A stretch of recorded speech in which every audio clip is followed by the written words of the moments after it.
Orlenis está en línea. ¿Cómo estás? Un gusto saludarte acá junto a Cacho Napoli.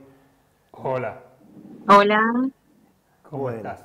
buenas ¿cómo? tardes, buenos días, ¿cómo están? ¿Me escuchan bien? Escuchamos perfecto, perfecto. Bueno, Orlenis, Muy bien, bueno, aquí contanos un estamos. poquito cómo están las cosas. Bueno, todo el día de hoy ha estado como una ciudad un poco silenciosa en la mañana, un poco más temprano. Ahorita aquí ya es la 1:30 de la tarde. Escuchamos hasta hace un momento varias intentonas de cacerolazos en distintos edificios y cuestiones así, distintas zonas de la ciudad, porque hay una convocatoria hecha por la susodicha María Corina Machado de que la gente vaya a la calle.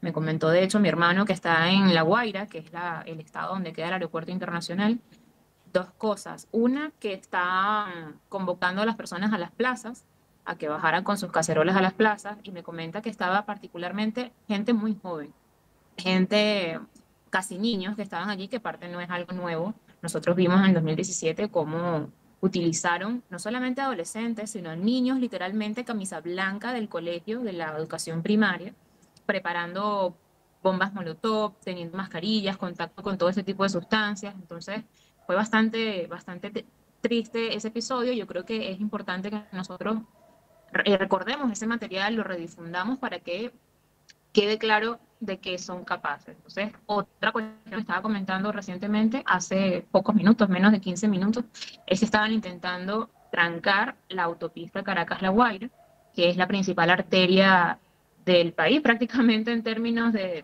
relevancia, porque es la que conecta el aeropuerto internacional con la ciudad capital, enfáticamente. Entonces, esta situación está todavía muy incipiente. Estas van como que cada media hora, las últimas 2 horas han salido a pasear un poco, dura 10, 15 minutos y así. Entonces, bueno, sigue todavía.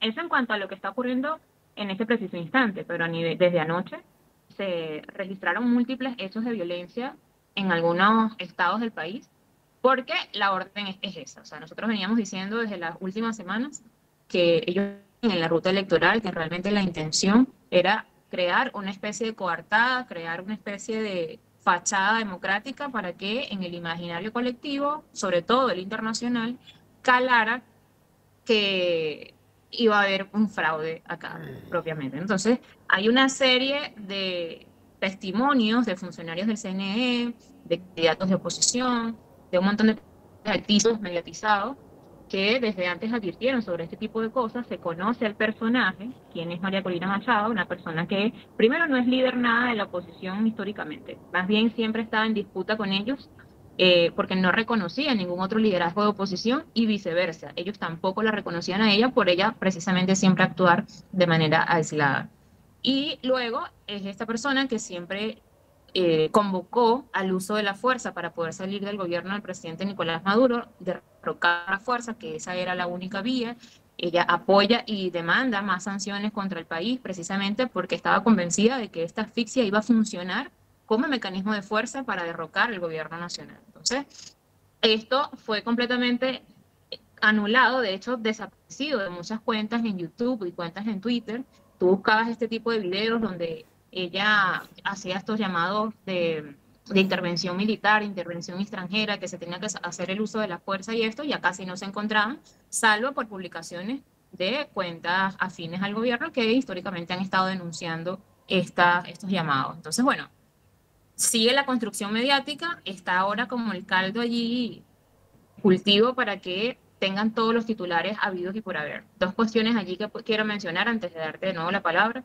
Uno, una mega fake news que estuvo circulando antes de ayer, donde vimos un montón de influenciadores con millones de seguidores en TikTok fundamentalmente publicando un video donde aparecían, no sé si lo vieron, capaz sí, porque fue bastante viral, un video sobre el lago de Maracaibo con decenas de pescadores haciendo una especie de marcha acuática, digamos, en apoyo a la candidatura del presidente Nicolás Maduro, y esto lo publica el Ministerio de Pesca.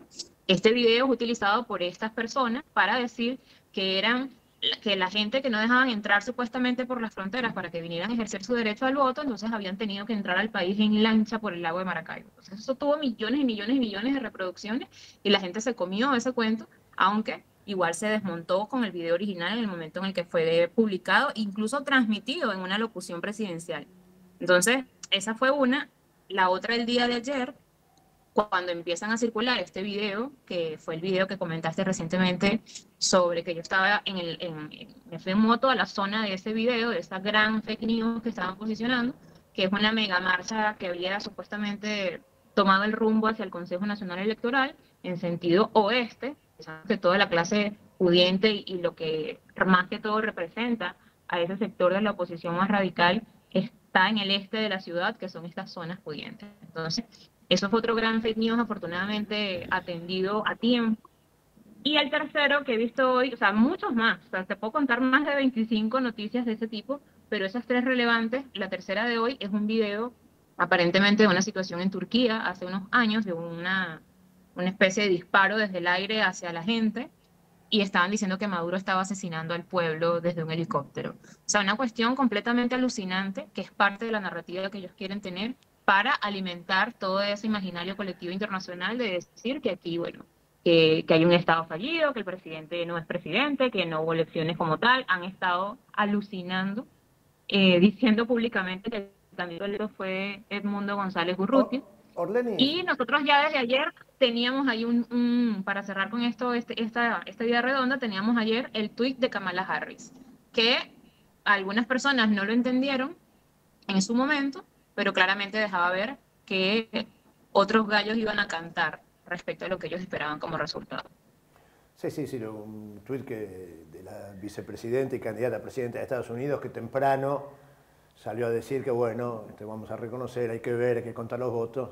Dejaba entreabierta la información, dejaba ver la información que evidentemente ella tenía respecto de la realidad de los votos y que se iban a terminar con el triunfo de Nicolás Maduro. Ahora, nosotros mencionábamos hace un ratito la credibilidad del sistema electoral venezolano, que fue reconocido largamente a lo largo de los años por diversos observadores, organismos. Esta vez parece estar en tela de juicio. Eso no lograba instalar. ¿Por qué? ¿Cómo decir que eso es una instalación no real? Arrecia la falta de credibilidad, ¿no?, respecto del triunfo electoral. Bueno, y es importante que nosotros digamos varios elementos que en esta oportunidad tendieron a confundir a mucha gente. Y es que, primero, en Venezuela nunca ha existido esta lógica que sí existe en otros países de la región, que son las llamadas exit poll, que son estas boca de urna. O sea, mucha gente, compañeros de Argentina, de México, de Colombia, de Chile, me preguntaban, mire, ¿qué es la boca de urna? ¿Cómo está el corte del mediodía? ¿Cómo está esta cuestión? Yo les decía, aquí no existe eso. O sea, aquí históricamente nosotros hemos esperado con mucha paciencia y con mucha responsabilidad el resultado anunciado por el ente rector para eso, que es el Consejo Nacional Electoral. Eso por un lado. Por otro lado, esta noción de la proliferación que hubo de encuestadoras. O sea, este país, por mucho que existan algunas encuestadoras que tienen una trayectoria bastante larga, no es un país de cultura de ese tipo de cosas. O sea, nuestra cultura electoral no implica la confianza en una encuestadora fulana o sultana. Sin embargo, recientemente, bueno, había como que justamente en esas que tienen mayor trayectoria, y no solo eso, sino que en oportunidades anteriores en términos de elecciones como tal, habían acertado bastante, o por lo menos se habían acercado mucho al resultado que realmente se obtuvo en X elección, parlamentarias, presidenciales, gobernaciones, alcaldías. Entonces, estas eran las que más o menos daban noción de alguna proximidad y que hoy podemos confirmar nuevamente para poder determinar en cuál se puede más o menos tener alguna credibilidad, que tampoco garantiza ninguna encuesta en ningún país del mundo la certeza de cuál va a ser la votación final el día de. Eso por otro lado.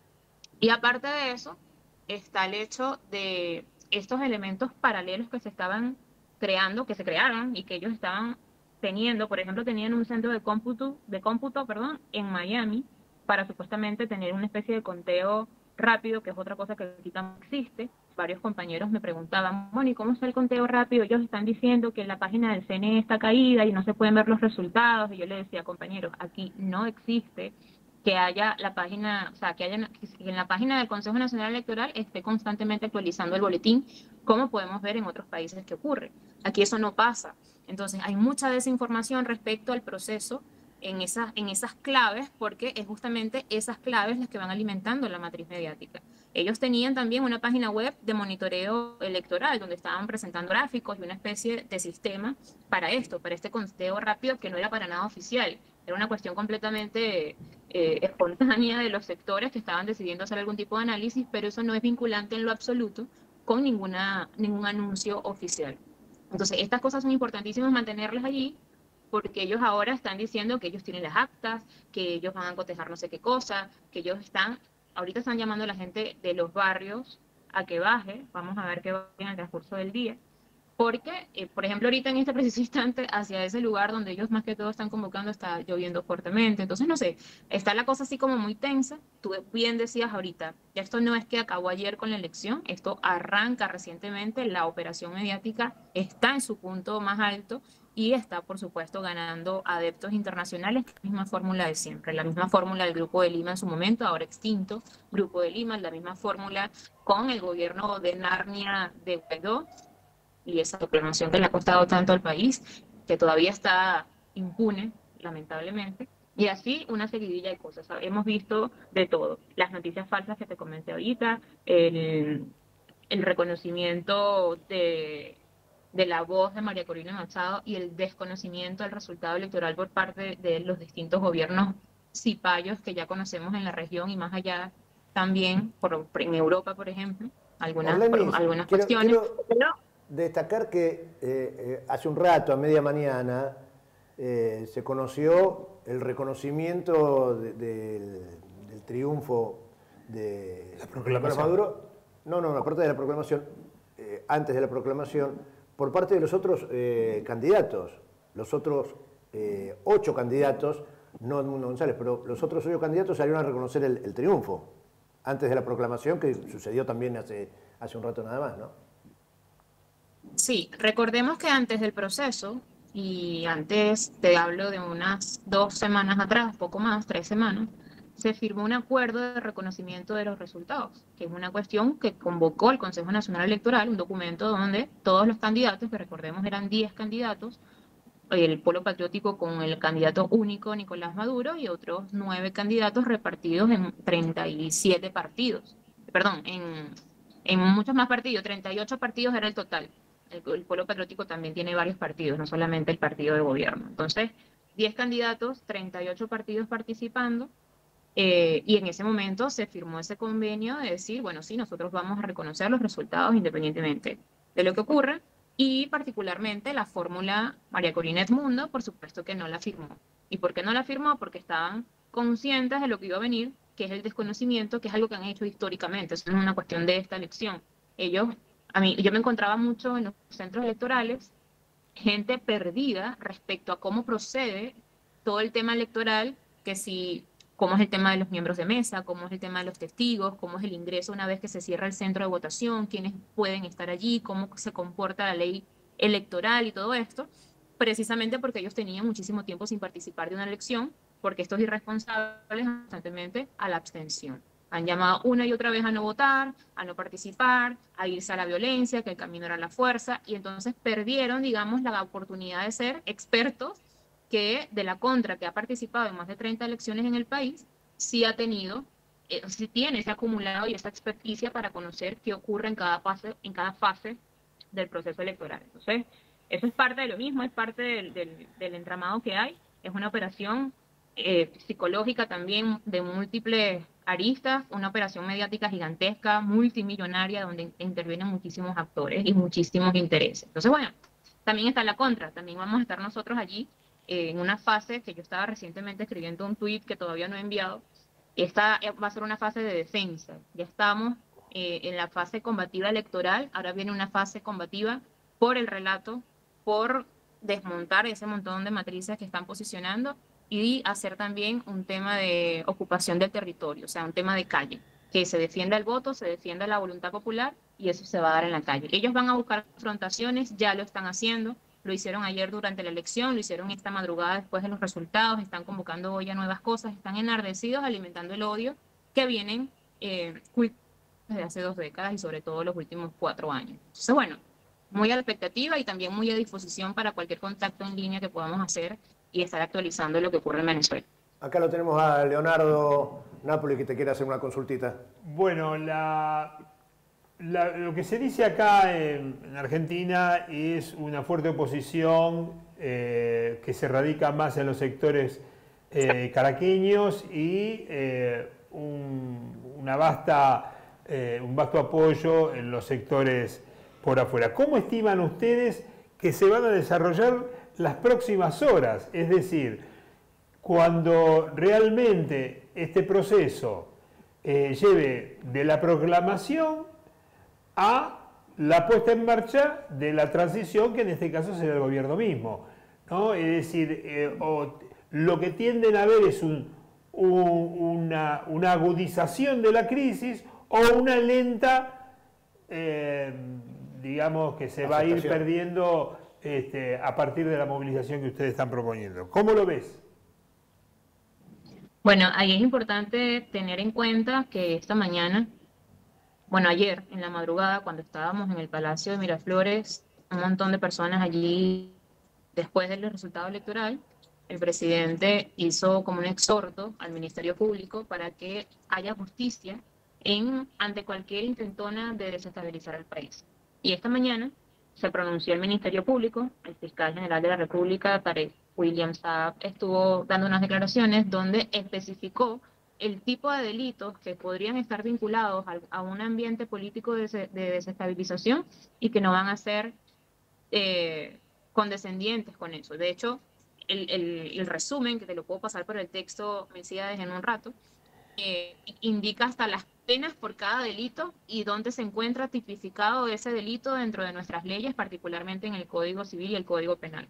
Entonces, digamos que ya hay una experiencia acumulada de un montón de intentonas golpistas de todo tipo, incursiones terroristas, incursiones paramilitares, intentos de magnicidio, el blackout que sufrimos en el ataque del Sistema Eléctrico Nacional hace unos años, el tema de las mal llamadas guarimbas, que fueron estos episodios de terrorismo urbano o violencia política en las calles. Hay todo un acumulado, una historia que, pero por un lado, deja ver quiénes son ellos, quiénes son los que actúan y cuál es realmente la línea de acción política a la que ellos acuden versus una experiencia acumulada para resistir ante eso. O sea, ya de este lado, digamos, de quienes estamos defendiendo el proyecto revolucionario y estamos denunciando las acciones fascistas de derecha y somos abiertamente antiimperialistas, está también esa cuestión combate tanto territorial, digo, fuera de la virtualidad, como en el espectro digital. Entonces, en las próximas horas, bueno, ellos van a apostar a distorsionar toda la realidad que existe en Venezuela, van a apostar a desestabilizar en la medida posible, porque ese es el insumo que ellos necesitan mediáticamente para su discurso a nivel internacional y que desde fuera luego vengan esos presidentes o expresidentes cipayos a respaldarlos, venga alguna organización multilateral internacional a pronunciarse y empieza de nuevo un intento de aislamiento a Venezuela, de desconocimiento de su institucionalidad y compañía, que esto ya lo vivimos, lo decía el presidente anoche, ya esta película la vimos, con la diferencia de que tal vez en momentos anteriores el gobierno nacional y las fuerzas del orden público en el Estado fueron bastante condescendientes y tal vez ahora otro gallo cantaría en ese sentido. Orlenis, bueno, te mandamos un cariño muy grande, agradeciéndote esta colaboración y bueno, quizás te volvamos a molestar en las próximas jornadas porque queremos estar ahí junto a ustedes y transmitiendo la otra cara, ¿no?, de la realidad, que es la realidad real y no la virtual. Así es. Bueno, a ustedes gracias por el espacio y estamos ahí en sintonía. Y fuera de estos espacios también, el combate en las redes sociales es permanente. Un abrazo. Abrazo grande.